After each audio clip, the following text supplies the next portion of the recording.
كل أسبوع التكنولوجيا بتتغير والذكاء الاصطناعي بيتطور بشكل مجنون. لكن الأسبوع ده تحديدا اللي حصل يستحق إنك تتابعه للنهاية. من روبوت بيبني بيت في يوم واحد لحد خطوة جديدة ممكن تغير شكل الإنترنت اللي نعرفه.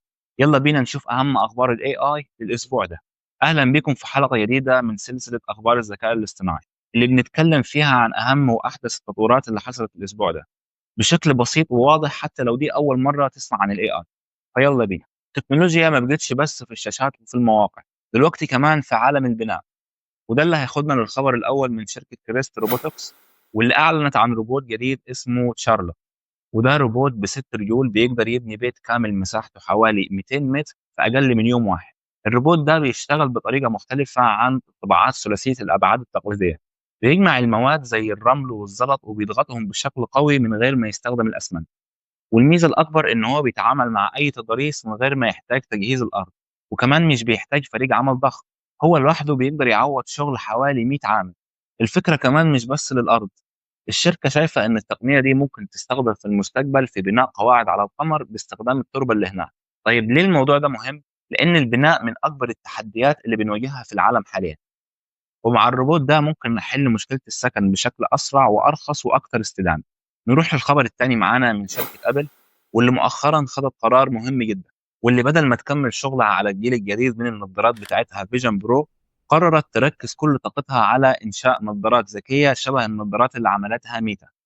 النظارات الجديدة دي هتعتمد بشكل كبير على الذكاء الاصطناعي والأوامر الصوتية، وهيتوفر بإصدارين، الأول وهو بسيط بيتوصل بالموبايل، والتاني بيكون مدمج معاه شاشة. الهدف من النظارات دي إن هي تكون الجيل الجديد اللي ممكن يعوض الموبايلات. والخبر ده مهم لأن النظارات الذكية هي مساحة المنافسة الجديدة ما بين عمالقة التكنولوجيا، وقبل مش عايزة تتأخر أكتر من كده، خصوصا مع التطورات اللي عملتها ميتا وجوجل في نفس المجال. الخبر الثالث معانا من تشات جي بي تي واللي دخل عالم الشراء أونلاين. اوبن اي اي اعلنت عن ميزه جديده هتغير تجربه الشراء تماما، والميزه دي هي انستانت تشيك اوت، واللي هتخلي المستخدمين يشتروا المنتجات بشكل مباشر من داخل شات جي بي تي. الميزه بدات فعلا في امريكا بالتعاون مع اتسي وسبوتيفاي. يعني مثلا كل اللي عليك انك تسال ايه افضل سماعه تحت ال $100، وهيعرض لك المنتجات وممكن تشتريها من غير ما تخرج من تشات جي بي تي. طبعا النظام امن، والدفع بيتم عن طريق سترايب، والمعلومات اللي بتشاركها بتكون محدوده جدا.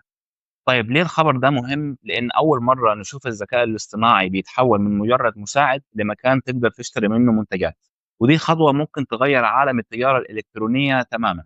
الخبر الرابع معانا من أبل، واللي شغال على مشروع حاليا اسمه فيريتاس، وهو أشبه بنسخة داخلية من تشات جي بي تي. بيستخدموه علشان يختبروا إمكانيات سيري الجديدة. سيري في نسختها الجديدة هتقدر تدور في بياناتك الشخصية وتعدل على صورك بأوامر صوتية. لكن حصلت مشكلة هندسية هتعطل المشروع ده لحد مارس 2026. أبل مش ناوية تنزل المشروع ده لعامة الناس، ولكن كل حاجة هتكون مدمجة داخل سيري نفسها. طبعا أبل بتحاول تعوض تأخرها في سباق الذكاء الاصطناعي، لكن الوقت مش في صالحها والمنافسة شديدة جدا. الخبر الخامس معانا من جوجل، واللي أعلنت عن نظام جديد للروبوتات اسمه جيميناي روبوتكس 1.5، واللي بيخلي الروبوت يفكر في كل خطوة قبل ما ينفذها. النظام بيخلي الروبوت يفهم البيئة اللي حواليه ويقسم المهام الكبيرة إلى مهام صغيرة وينفذها واحدة واحدة. وكمان بيقدر يتعلم من روبوت لروبوت من غير ما يحتاج لتدريب جديد. وبيقدر كمان يستخدم الإنترنت والأدوات الخارجية أثناء الشغل. وطبعا ده مهم لأننا قريبين من روبوتات بتتعامل مع العالم الحقيقي بذكاء ومرونة، مش بس تنفيذ أوامر بسيطة. الخبر السادس معانا من شركة انسروبيك، واللي أعلنت عن إطلاق كلاود سونيت 4.5، واللي يعتبر حاليا أقوى نموذج في العالم للبرمجة وبناء وكلاء الذكاء الاصطناعي. بيقدر يشتغل على مهام معقدة لأكثر من 30 ساعة متواصلة.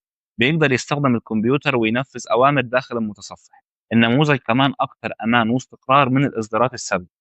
وطبعا ده مهم لان كلاود بيتحول من مجرد مساعد ذكي لاداه ممكن تبني مشاريع كامله ومهام معقده زي البشر تمام. الخبر السابع معانا من اوبن اي اي، وفي واحده من اغرب الخطوات. اوبن اي اي شغاله حاليا على تطبيق بيشبه تيك توك، لكنه بيعرض فيديوهات تم انشائها بالذكاء الاصطناعي باستخدام سورا 2. الفيديوهات هتكون قصيره حوالي 10 ثواني او اقل. المستخدمين يقدروا يربطوا صورتهم بالتطبيق علشان يظهروا في الفيديوهات، ولو حد استخدم صورتك في الفيديو هيوصل لك إشعار حتى لو الفيديو لسه ما اتنشرش. وطبعا ده مهم لأنه ممكن يغير شكل صناعة المحتوى تماما. والمنافسة ما بين الذكاء الاصطناعي والبشر في المجال ده هتكون نارية.